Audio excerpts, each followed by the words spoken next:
Up in the air. Decoding the phrase. Hello language enthusiasts. Today, we are going to delve into a popular English phrase that you might have come across, in the air. We'll explore its meanings and how to use it effectively in sentences. By the end of this video, you'll not only understand its meaning but also feel confident in using it. When you first hear the phrase, in the air, you might picture something floating or flying above the ground. And you'd be right. Literally, it means that something is suspended above the ground or is present in the atmosphere around us. Example: birds are in the air, flying towards the south. But English, like many languages, is full of idiomatic expressions. In the air can also be used figuratively to mean that something is uncertain, not yet decided, or it can mean that a particular feeling or sense is pervasive and can be felt by everyone.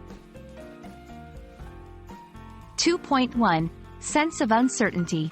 When we say something is in the air, it often means that it's uncertain or yet to be settled. Example: plans for the weekend are still in the air. We haven't decided where to go. 2.2 Pervasive feeling or atmosphere. The phrase can also denote a specific mood, feeling, or atmosphere that everyone can sense. Example: love is in the air. Look at all the couples walking hand in hand. Now that you know the meanings, let's discuss its usage. Like many idioms, the context in which you use in the air is essential. 1. Remember the context. Use the phrase when talking about something uncertain or when describing a general feeling or mood that's evident to everyone.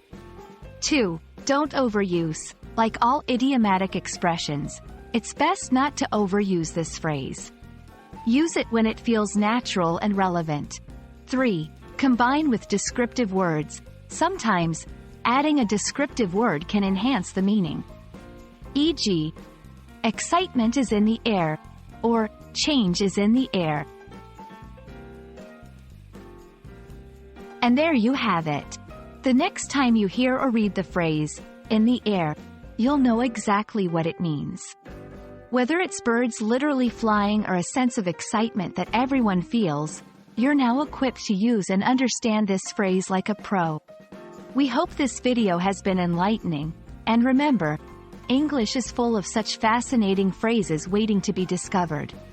Happy learning!